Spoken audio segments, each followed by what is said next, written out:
Hello, good afternoon, everybody. It's Graham Cofe with another Move TV, and today I've got Scott Hackett in a studio with me, and actually it does look like a studio there, Scott. So give us a little bit of an explanation of your surroundings, because that's lovely. I love the illuminated lights on the wall, etc., and the glass with the fenestration on. So this is the Deliver Media office. So I'm in, oh God, what is it? The old Railway Museum in Birkenhead, which used to be a music venue back in the day. Yeah. Hence KGB Musical Instruments being across from us. That now they've turned into office space. The Wirral Chamber have turned it into office space. So we're in that building here, and in the background there is the brand, Deliver Media brand. And you're right in the window, so like people passing now on the way home with their KFC or whatever can correct, yeah. Stop and see you. There's a lot of Domino's pizzas that go through here, put it that way. Oh my goodness, there must be times of day when that's quite excruciating, isn't it? You know, it is you're indeed, busy doing something. It's like I must eat soon. There's another one passing the door. So usually on a Friday. Tell us a little bit about what it is that you do then at Deliver. Yeah, so we're a digital marketing agency. So what that means is, to put it into layman terms, is we make your website your number one salesperson, is the best way to say it.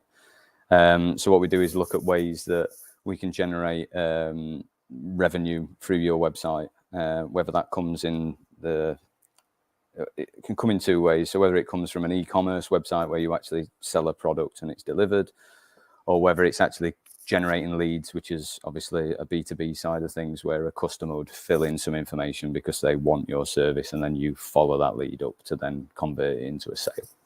Yeah. So that's specifically what we do, and we use different channels to get there. The first thing that we'd look at is the website, because if your website converts at 2%, if you can tweak your website and make it better and make it convert at 4%, you've doubled your revenue. And then after the website, we start to look at stuff like SEO, PPC, social media advertising, all that sort of stuff, and then start to bring those channels in and build up the business from there, basically. A lot of people might have heard SEO before, but PPC, just explain that one for people. PPC is pay-per-click, so Google Ads and Google Shopping, depending on what you're sort of doing. Google Display Ads, Google Shopping, YouTube videos and clips as well, all that sort of stuff. So a lot of businesses out there doing websites and in that same sort of sector. What makes Deliver stand out? So we're slightly different than anybody else. So usually what you get from a website designer or a developer is they'll design and develop you something, and you'll pay them the money, and then that'll be it. You'll never speak to them again or potentially see them again unless you want some more design work doing. What we do is we want to build up businesses, so we work with a business on an ongoing monthly basis to make sure that we're generating the leads, generating the sales. So we report into them every month, so it keeps us accountable to them. So we want to be businesses' digital marketing partners. We don't want to just be an agency that comes in, does a bit of design work, disappears off to the next job. We want to build businesses up from the ground and sort of get them to be successful, basically. And that kind of makes sense, because ultimately, even if you've done a great design job on a website, etc., there's must be a point at which you deliver, and then it starts to roll, and then there's feedback or there's data coming back at you, and unless you're then working in collaboration to assess that data and see where it's working, where it's not working, then how are you putting it right?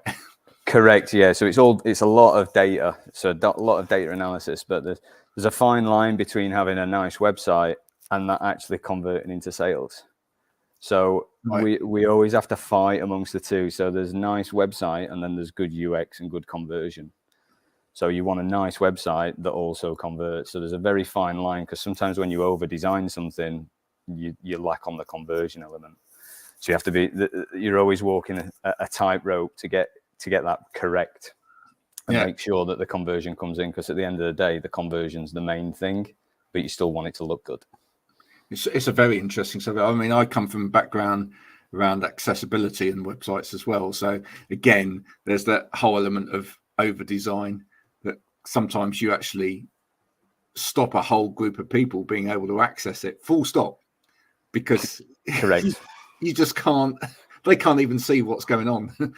100%. Another thing that we've noticed a lot, well, a lot of people have noticed this now, is in the industry, people used to design desktop first and then they'd look at mobile after. Well, now you should be designing mobile first, because 70% that's where people are looking at it. 70% of all users see it on a mobile first, so you should be mobile first, then desktop.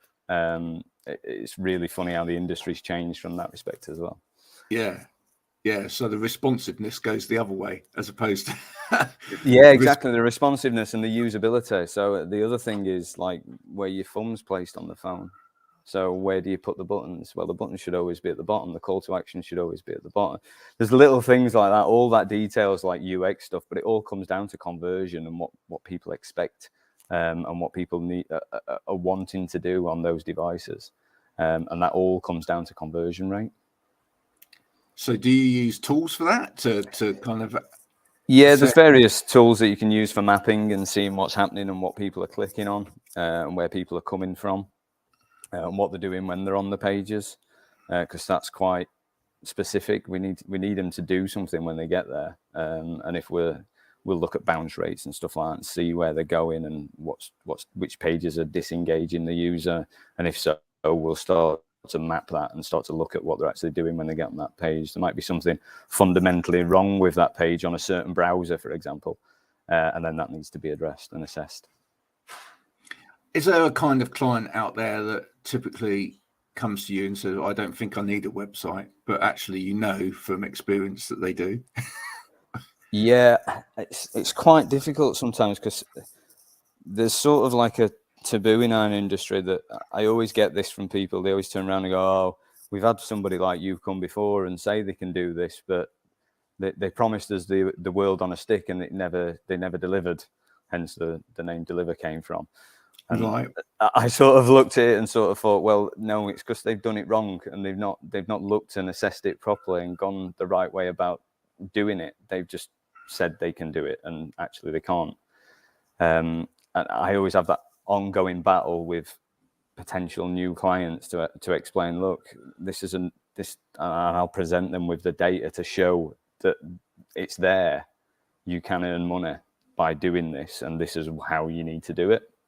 But sometimes people take a lot of convincing because they've had their fingers burnt before, or somebody's promised them the world, and obviously they've not delivered on that promise.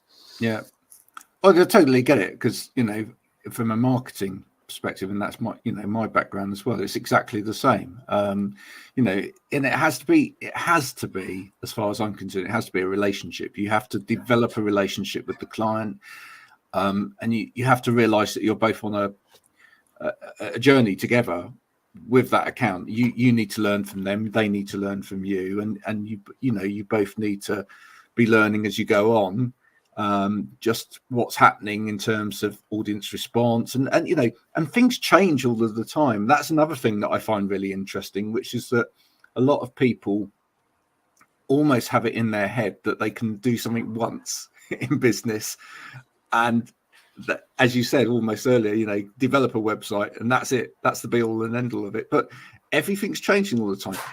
It's like social media. I wrote on it the other day. If you've got a strategy for your social media now today, it should be different by this time next week. Because unless you're constantly looking at platforms, algorithms, everything else, and assessing how they work, you're not going to be up to date. 100%, and what you're saying there is completely correct, which is why we report every month, because month 1 will be different to month 2 and be different to month 3.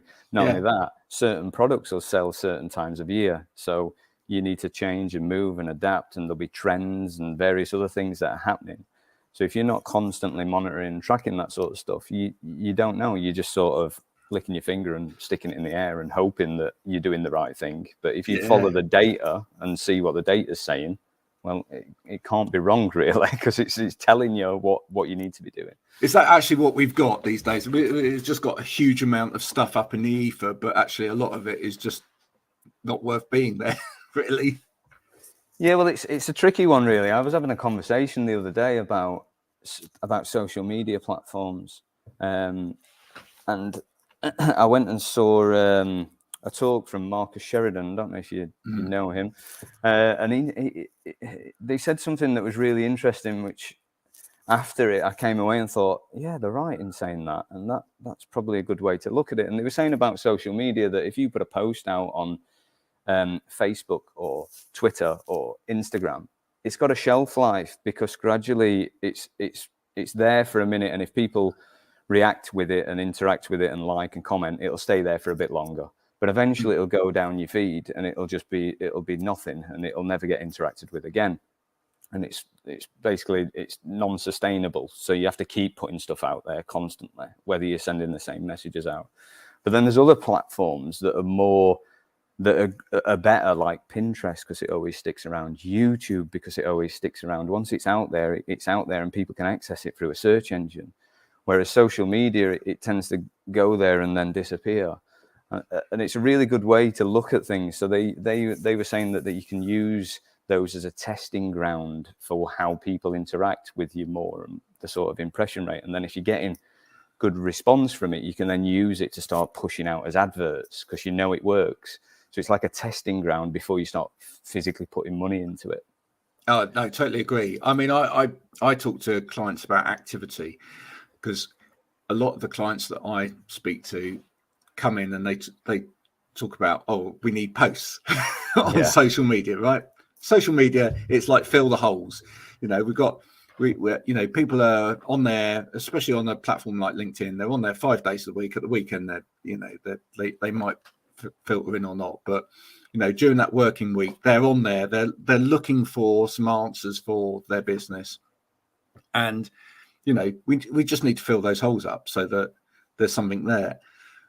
And I said, oh, no, actually, it's more about the activity. It's more about what activity you're doing. And then actually that should then create the content, and that activity should be in places as well where people can access it all the time. So hence why, we do things like podcasts and video content, etc. on YouTube outside of the platform, but use it on the platforms as well, because we're generating stuff that's always there that people can always come back to and actually become fans of as well. And social media is a transient thing, whereas other outlets, if you like, allow people to become fans. Yeah, correct, 100% correct. And what you just said there is right. But from a digital marketer's perspective, my main aim is to get them to the website. Yeah. So my main aim is, I need to get them to the website, because then it's going to convert into a sale or a lead. So I'd be doing content like this, but I'd be doing snippets of it, but the main content would be on the site. Should be on the site. Yeah, oh, absolutely. So it's funneling it always in the right direction. So it's nice putting little snippets out to get their intrigue. And you cut it off at the right bit, which is the bit that they want to know. You make sure they miss that last bit, and if they want to see more, come to the site, and then you get them onto the site. So it's just using that content in a different manner. To get them through to what ideally me as a digital marketer want. I want everybody to come to the website, because then I can look at the statistics and start to understand what's happening once they get there. So yeah. And actually, when you get them to a website, there's no other noise there, because it is your website. That's correct.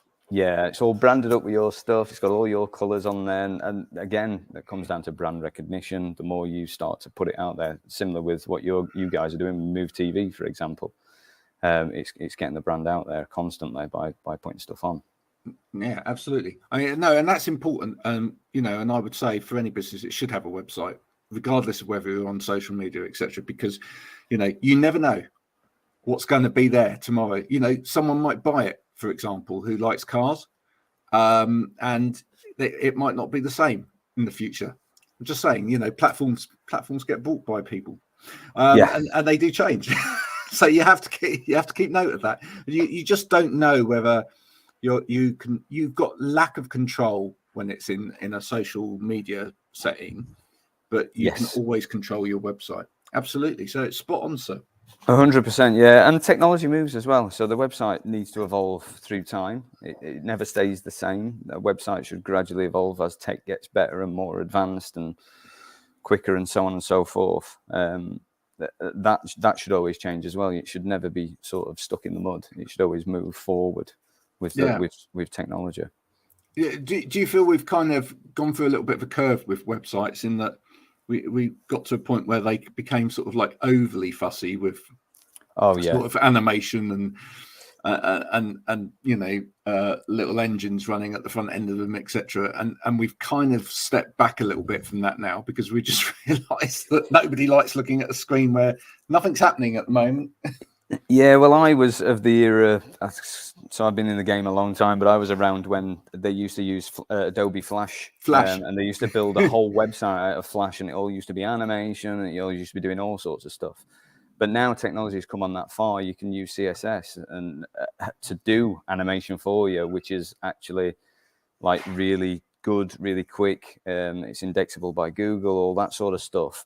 So it's all really good. So you've gone away from this sort of like designed piece of software to actually core data now that's in there, and it's just brilliant. Like that's how far technology's moved on. I mean, Flash Player doesn't even work now on certain browsers. Like it's just obsolete. Whereas back in the day when I was around, that was you had to have a Flash website because it moved and did amazing things. Whereas now it's more about code and the way the coding's done.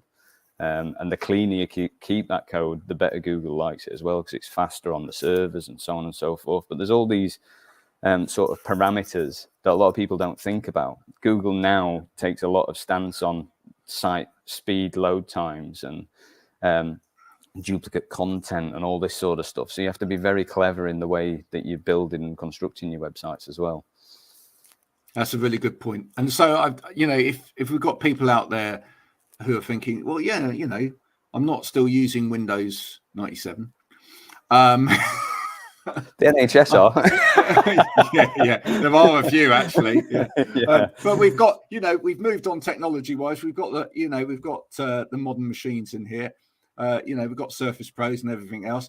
But we've got a website that was built in the 90s. Perhaps it's time to speak to Scott here and have a look at your website. Now, let's talk about Move. How did you first come upon Move? I first come around to Move through a friend of mine, an IT guy called Gavin. He's actually in this building. Invited me along to Move networking on a Sunday morning at West Kirby.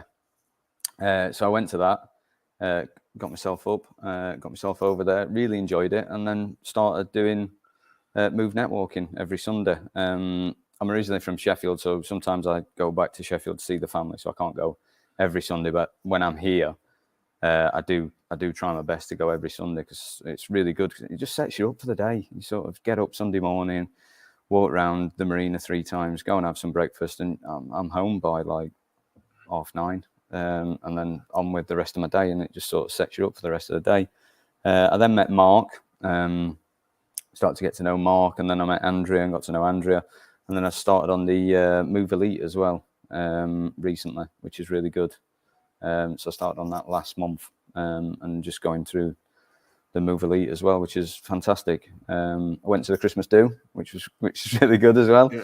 So yeah, I've really enjoyed Move. It's more the sort of meeting new people and new businesses from going networking and Move Elite and talking to them and understanding what they're doing, how they can give advice back to me as a business owner with problems that I'm having within my business. There's always somebody in business that has come across a similar problem. But you might see 3 people that have had the same problem, but they've addressed it in 3 different ways. And to get that information from different business owners is really good, because then you can go, oh, well, they did it in that way and they did it in that way. I think that way might work better for me to tackle this problem. Or I could take bits from each bit of advice and test it. Being a digital marketeer, I'd test everything. I'd test it and then go with the one that works the best, basically. But yeah, it's been really good. I've really enjoyed Move. But that's an incredible saving of both time and money. as well, really, isn't it? Because if you had to learn by mistake or accident, Oh yeah, or if you had to, for each individual pain point that came up within the business, you had to stop and get a consultant in to say, how should we be addressing this?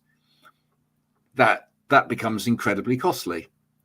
Yeah, and sometimes you'll tend to see business owners will stick their head in the sand and think, "Oh, I'll not address that. And I'll just let it sort of go by rather than addressing it because it might be too taboo for them, or they might not want to step on people's toes." But then when you speak to another business owner, like, "No, I'll get that sorted like now because later down the line that's going to cause this issue." Just that in its own essence is, like you say, saves time and money and a lot of heartache sometimes by getting there quicker.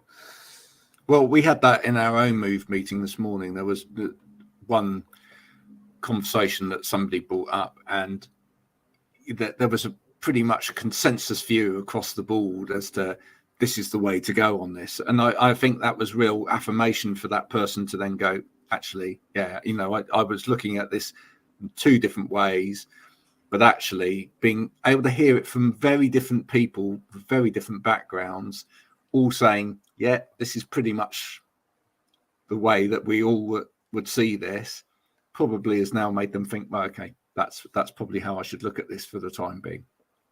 And yeah. I think that helps. Sometimes it in your own gut as a business owner, but it just helps to hear it from other people, I think. Yeah, it just helps you make that decision. I mean, I'm obviously really close with my family, so I'd ask their advice as well, but they've never been a business owner, if you get what I mean. So I'd always turn to family first and ask and get a bit of information from them. But turning to a business owner is completely different. They've done it, they've lived it. Do you see what I mean? By asking a family member, you're sort of a little bit in the air. Oh, well, that's not a bad idea, but they've not actually tried that and tested it and know whether it does or don't work. Whereas if you could ask 3 or 4 different business owners and they've had the same problem and they've all come to a similar conclusion, well, then that seems like good advice to me. And they could also tell you how it played out, which is just brilliant. It's just really good. Yeah, I've asked it before, but I'm going to ask it of you as well. Do you find as well with that networking on the morning that actually as a business owner, and Andrea's actually written about this today on LinkedIn, which I think was quite interesting, but it is really difficult to switch off. It's really difficult to put everything down. But for me, I think, and that's what I see every week, is that actually I think having that time with other business owners, early morning, early start, and actually being able to have those conversations, kind of almost free of guilt of having those conversations, kind of then sets you up for the rest of the weekend because you've kind of got it off your chest. You kind of offloaded it. And, it's not that you're then going to forget business for the rest of the weekend, but certainly it helps kind of on the anxiety levels, because otherwise I think as business owners we sort of kind of walk around constantly going, oh, and what about that, and what about this? Yeah 100% right. But the other way I'd look at it is a problem shared is a problem halved. So sometimes if it's a bit like depression and all that sort of stuff. If you don't talk to somebody, it just builds up and bottles up. And it's the same in business. If you don't talk to somebody and get advice, you're just going to sit there like harnessing it for so long and not really know what to do with it. So it's nice to obviously speak to somebody and you've halved that problem. You've spoken to somebody, they've given some information back to you. You all of a sudden feel better about it. Not only are you walking outside in the fresh air, like enjoying your walk around West Kirby, you're obviously mentally relieving some pressures as well. Absolutely. Even if it's them and mental. Absolutely. Even if it's them saying, do you know what? I think you can just put that down for the weekend. I don't think it's actually as big a deal as you think it is. That's fine. Yeah, potentially. Yeah, 100%. And some of the advice that I've got just walking around, I've taken away and gone, wow, like, why did I not think of that? Why, because sometimes you can't see the wood for the trees sometimes because you're too busy in your own little sort of bubble. That sometimes you can't lift your head above the parapet and sort of look out and see different perspectives. But by just even talking to people, they might give you a different spin and a different perspective that then lifts so much weight off your shoulders. You're like, oh, thank God, yeah. Why didn't I see it that way? Now, listen, we're going to be going into 2023 soon. Is there a kind of dream client in your head that you haven't done a website for yet that you would think, yeah, I'd just love to do a website for? Oh, God. You know, it can be anything. It could be really obscure. It could be like potted plants. It could be, but you know, you might have something where maybe it's something you're of interest, is of interest to you yourself, and you just think, I'd really love if I could do a website for this kind of person. Oh, God.